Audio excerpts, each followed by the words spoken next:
Welcome to What's Your Story? I'm your host, Sharita Williams, and today I'm bringing back a guest for our Black History Month. That's DC Glenn. He is part of the dynamic duo tag team. He is an entrepreneur. He is big in the music industry, but he has now gone on to the entertainment industry. He just keeps rebranding himself over and over again, which is so important in our society today and in our culture. So please help me welcome DC Glenn back to the show. Hey. DC, welcome. Mm-hmm. So I hope our viewers enjoyed part one of our segment, which talked about your journey to stardom. Mm-hmm. So, and I want our audience to go back and view the first segment. So DC, let's start out. It's 1992, 93. You're at the top of the world. You have the number 2 singles. Whoop, there it is. Stayed on top for 7 consecutive weeks on American Billboard, and you're an automatic sensation. What does that feel like? I mean, it feels good, but I'm always looking at the next move, right? I've never been a rah-rah guy. I have never been a star because I've been a DJ all my life. And when you're a DJ, you get to watch stars, how they act. And I've watched stars rise and I've watched them fall. And I watched them treat people like crap. And then when they fall, I watched the very people they treated bad revel in their demise. And I vowed that I would never be that person. Mm-hmm. So it was never a star thing for me. It never will be a star thing for me. It's just about mastery.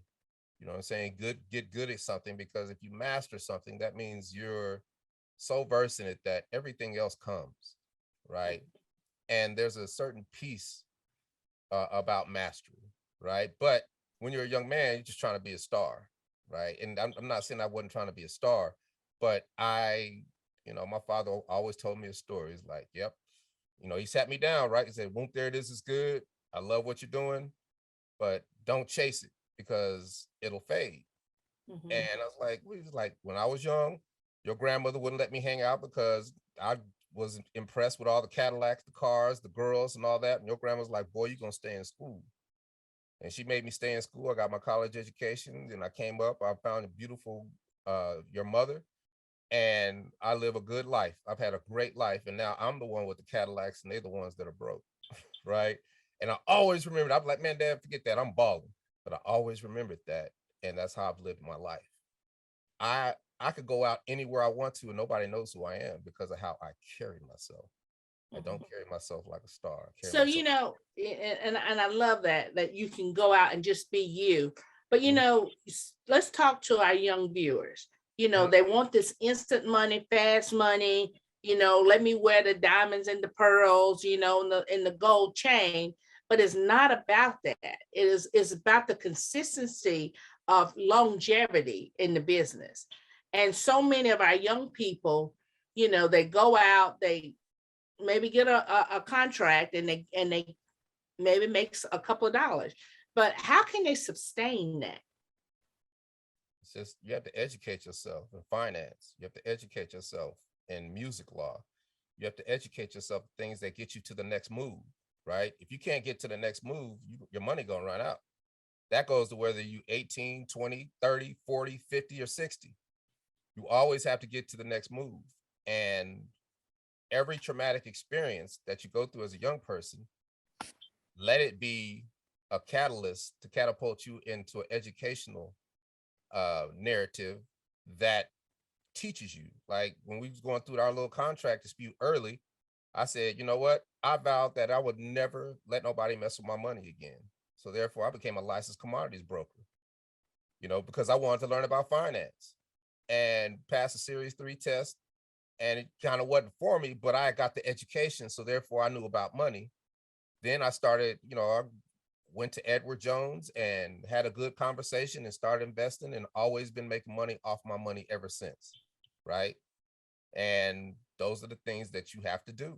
You have to always keep educating yourself to things that can give you mastery. When I was DJing, I got the hustle when I was DJing. So I got 10 hustles that are incubating.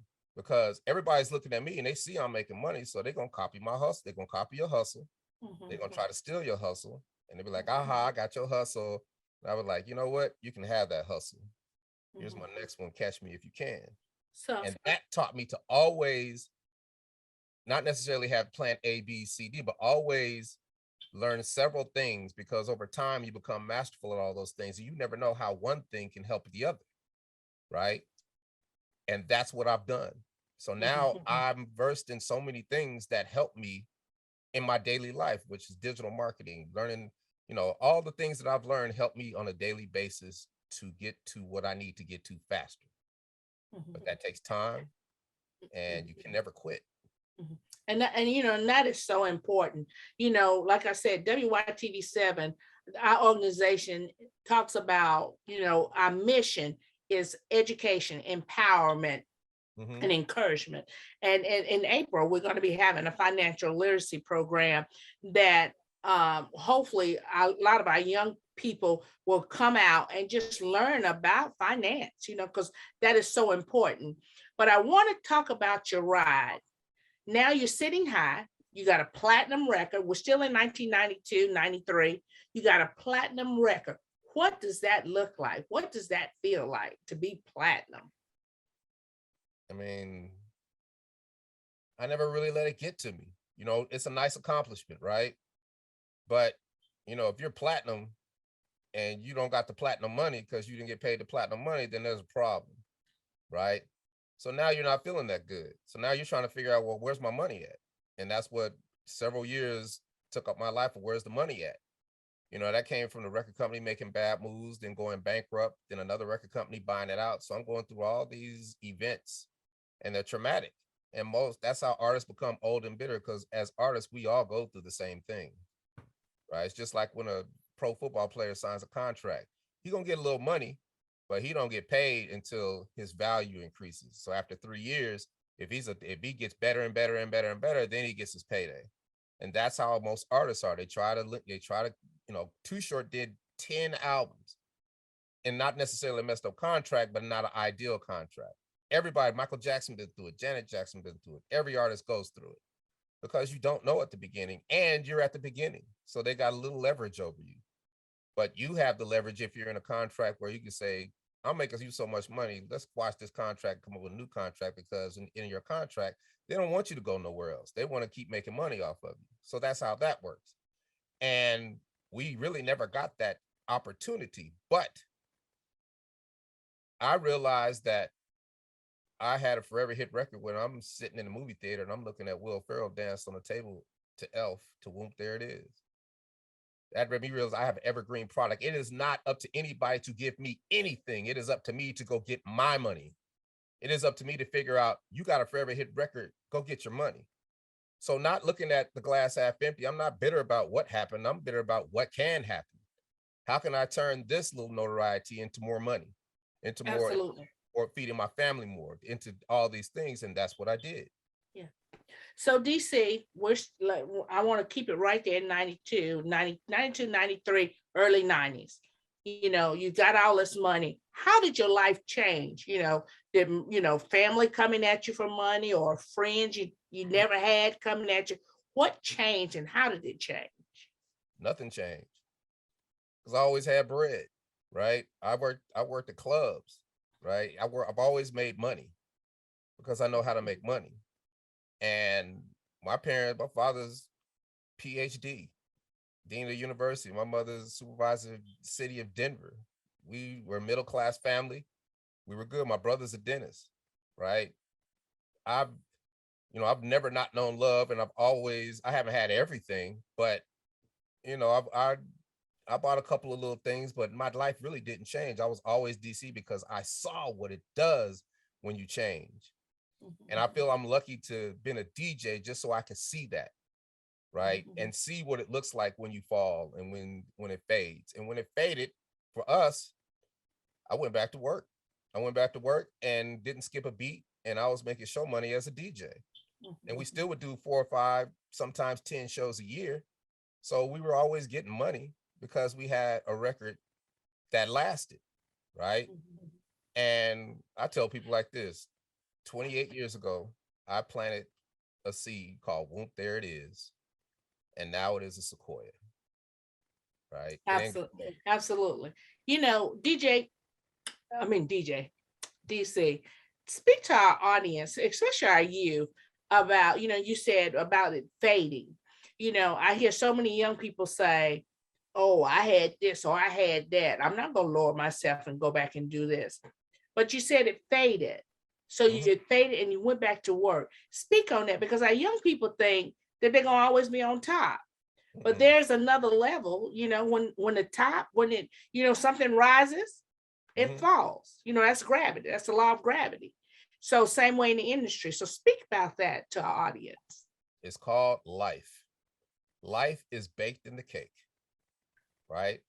So if you can't adapt to life, you're in trouble, right? Because life is going to throw at you what it throws at you.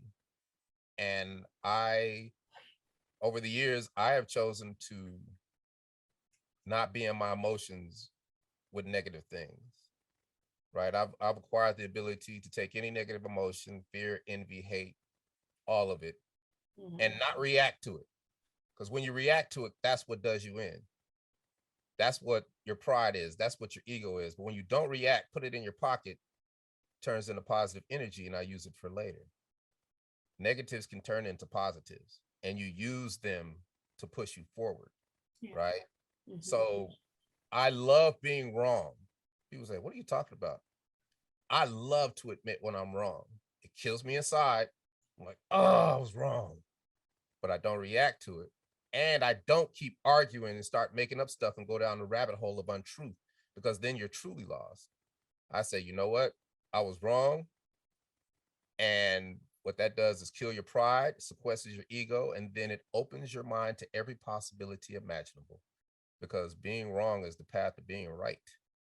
Right. So you take what life gives you and you try to get the positive out of it and you see the lessons in it. It's always education. Right. And Mhm. that's how I have done it over the years. Mhm. That's all I can speak to is what I've done. Everybody's story is different, but my story is I'm forever positive. Absolutely. And DC, um, when you talk about education, and with your father being an educator, Mhm. education is so important, and our youth don't understand that. I want to go back to our first segment when you said about talk to our viewers about, you said you didn't know anything, you joined organizations. Talk a Mhm. little bit about that in this segment. Okay, so I got examples for you. Things about I wanted us to start doing more shows, but everybody, I was like, okay, if I can get on everybody's roster just on the website, then people will see we doing shows again. And every booking agent was like, well, you only got one song. And I was like, yeah, but it's Whoop, There It Is. Like, yeah, but we don't know. So everybody was playing me. So when that happens, I'm not going to quit.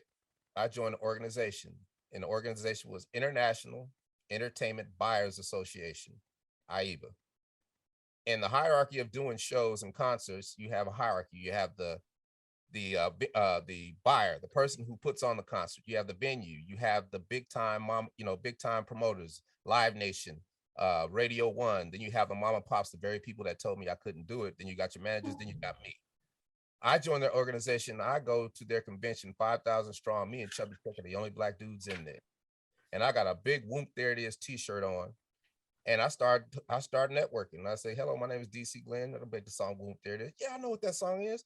What are you guys doing? I'm like, we have a clean 90s nostalgic rap show, and I'm just looking to see what's out here. And as soon as I said clean, their ears perked up, because rap has a negative connotation in the world of concerts, right? Because of all the insurances. And after that conference, we went from maybe doing 5 to 6 shows a year to doing 20, 30, 40 shows a year, because I joined the organization and learned what the hierarchy and learned how to infiltrate it from the sides.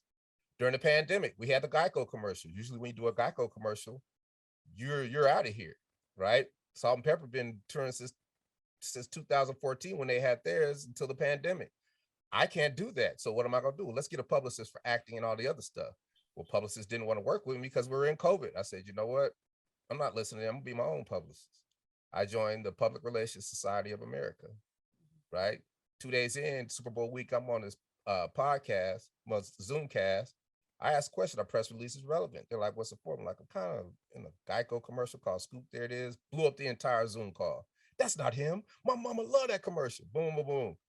And it was the CEO of this PR firm. And she was like, of course that press release is going to work, because you can go here for all the publicists, here for all the TV talk shows, here for all the journalists, here for all the podcasters. Make sure your pictures are like this. She gave me an entire breath of her professional experience in 10 minutes. And it changed my life forever, opened up doors that I never could have imagined. Is the reason that you and I are talking right now. Well, DC, we're going to have to take a break, and we'll be back right after this break. Calling all HBCU alumni, supporters, and golfers. It's that time of year again. Yes, the HBCU Swing Into Their Dreams charity golf tournament on Tuesday, April 5th. If you missed the last one, you have time once again to be epic. Don't miss the golf tournament of the year. The Swing Into Their Dreams HBCU charity golf tournament at the Atlanta National Golf Club in Milton, Georgia, Tuesday, April the 5th. Registration begins now. Sign up your golf teams at swingintotheirdreams.com. That's swingintotheirdreams.com, or call 770-686-7148. That's 770-686-7148. Don't miss it.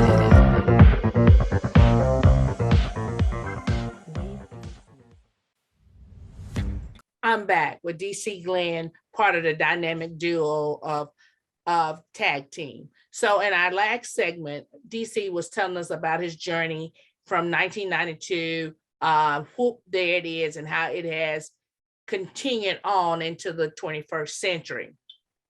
So DC, pick up from exactly what is rap? Well, to me, rap is an expression of yourself, of your environment, of what you do, right?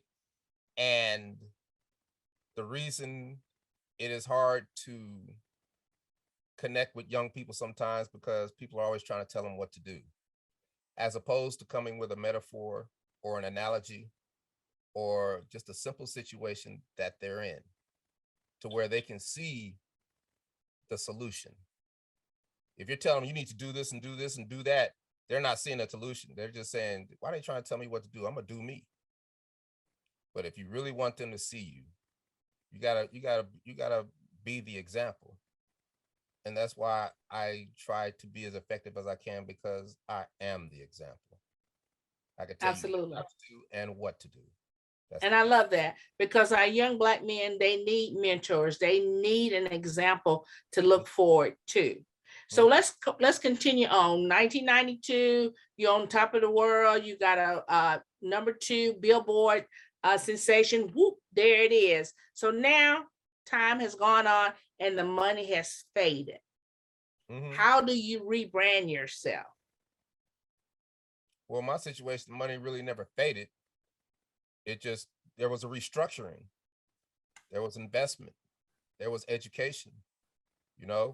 I went back to the clubs DJing, and I was making a ton of money, but I couldn't make the mistakes I made the first time I was DJing, which is you get cash and you just spend it because it's in your face. Let me get rid of this cash, put it in some investments and let it grow. So I stumbled upon Edward Jones, found a great financial advisor, and she came with an analogy, because if she had came, you need to do this, this, this, I wouldn't have listened. But she said, this is what we could do. We can make a bunch of little buckets, and we're going to fill up those buckets. And then when those buckets are filled, we're going to fill them up again. And those buckets are going to grow, and you're not going to worry about them. And that's what I've been doing my whole life. So even if I feel like I'm broke, I'm not broke, because my buckets are growing money for me. That's what you got to get to. If the money's in your face, you're going to spend it, period. I don't care how disciplined you are. But if you don't see it, it's growing for you. So now let's go to 2021. 2021, you've got one of the you have the number one commercial from Geico. How did Geico contact you to find, so you could have Scoop? There it is. So that goes back to 2011 when everybody thought we were in Barack Obama's video. And well, Barack Obama was in our music video. They took a little clip and it looked just like him and they were trying to use it against him. And we did press for a whole week, CBS, all the big boys. And at the end of the week, I was upset because I had nothing to show for it. And the reason I had nothing to show for it because we had no presence online. And those are the situations where I vowed this will never happen again. I went on a 10-year journey to learn SEO, search engine optimization, which is like the ability to get on the first page of Google, digital marketing, how you put yourself out there in a positive way to where you solve solutions for people. Then we're in the middle of the pandemic. I get a call. I get a call from my agent, DC, you just booked a Geico commercial. I'm like, Lena, don't play with me. I hadn't even auditioned for a Geico commercial. My acting agent. She's like, no, DC, they want a tag team. I was like, oh, so I go check the tag team phone. There it is, the call. DC, we want you guys to be in our next Geico commercial. We're going to call this number. They call my agent. I let my agent do the work. Now I don't got to get lawyers or anything. That's what they do. The synergy was incredible. And it is the biggest, most lucrative deal I've ever signed in my life. And we shot that commercial and I didn't just go into it because I'm an actor. So I prepared for that commercial and all the things that make that commercial special, the things that I prepared. And I didn't look at it as just doing a Geico commercial. I looked at this as an opportunity to make 10 opportunities. Every opportunity I get, I try to make 10 out of it. It's like I'm a fish, make 40 fish. It's that analogy, right? And that's what I've done. And I'm not just happy I got a Geico commercial. I infiltrated those companies and networked and became friends with the CEO. Now I'm in a position to do even bigger and better things, right? So you have to always be looking to play offense. Always keep hustling, always keep working and never quit. So when Geico, or did they want the dynamic duo tag team?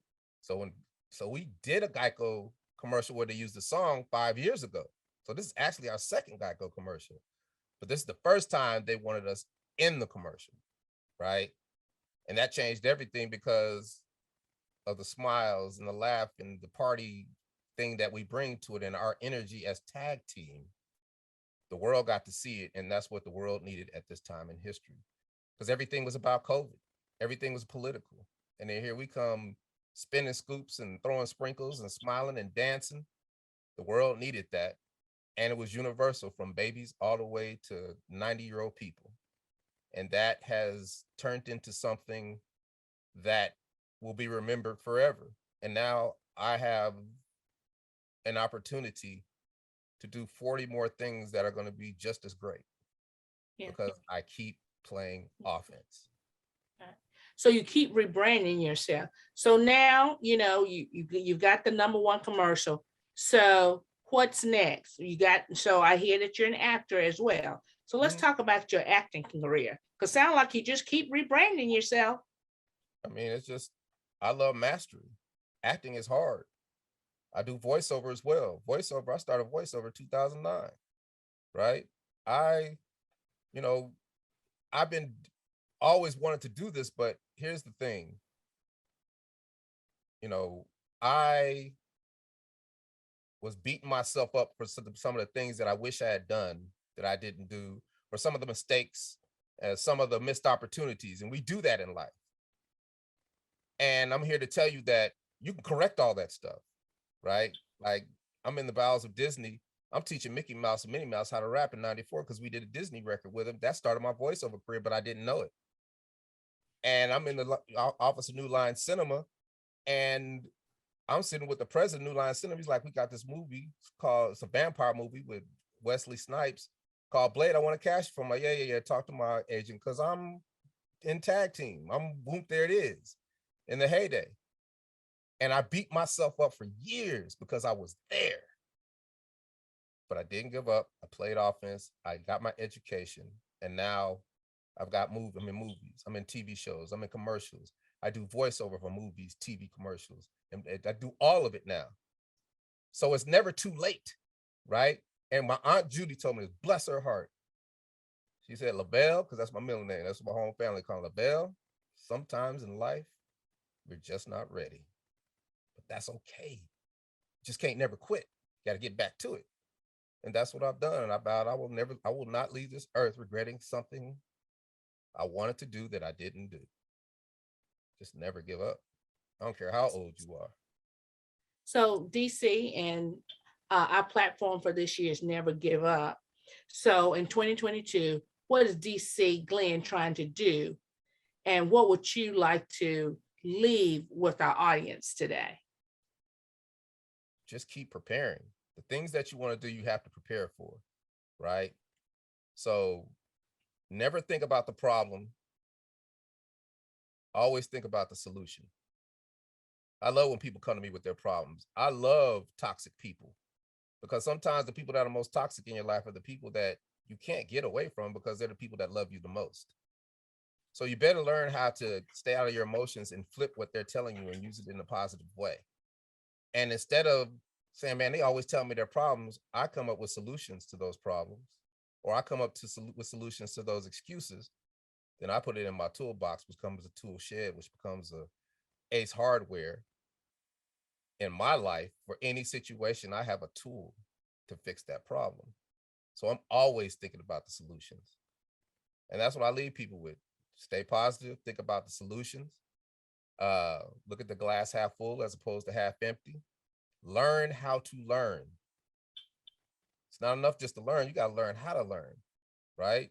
Figure it out and join an organization. If something stops you, if somebody tells you can't do something, pick up the phone and start calling people and asking for help. Because you'll realize that if you say, please, I need some help, 99% of the people will help you get to where you want to go. Absolutely. And there's never any time that is wrong to ask for help. And I think that's what happens a lot, especially in our culture. We're told we can't do something or we're not the right fit, so we give up. You know, what keeps the motivation going in you not to give up? Because there's so much out there to achieve, right? You get one life, and the decisions you make dictate what that life is going to be, right? What value do you provide to people? Like my motto is, you give what you want first. So I give. Everybody's like, man, you should write a book. Why are you telling all these people this game? Because you give what you want first. All I'm trying to do, like I said, is talk to people or anybody who want to listen about the things I wish someone had told me when I was a young man. I might not have listened because youth is wasted on the young, but I would have appreciated somebody telling me those things. My father did an excellent job raising me, but he can't tell me the ins and outs about the snakes in the music industry, right? There's certain, the education I got from him served me as a man, right? So you have to go get the education from various places. So that means you can't give up. You can't fall into other people's narratives. Well, they don't teach us that. Yeah, they're not supposed to. You're supposed to go get it. Anything you want got to be earned, period. I learned that early. You want some money? Go get a paper route. Go get a job. Go do this. Build a company, right? I built a company that I've had for 20 years. And I'm my own bookkeeper. I know where every penny goes. You make yourself more efficient. You learn things as you go to be better today than you were yesterday. And that's a perfect segue to, and like I said, in April, we're having a financial literacy program that we're putting on seminar. And it's so important, and not just for our youth, for everyone to know about finance, to be educated, that is so important to life. That's just what life is. So DC Glenn, we want to thank you for letting your story become a part of our story on What's Your Story. And I want our audience to go back and watch, the first segment so that they can enjoy the story of DC Glenn. So thank you for coming on our show. And if our viewers, if you're listening and watching and you've enjoyed these stories, please go to our website at WYTV7.org and donate. And this is how we keep stories like DC Glenn coming on every day. So we would like to thank you, DC Glenn. Whoop, there it is. Yeah.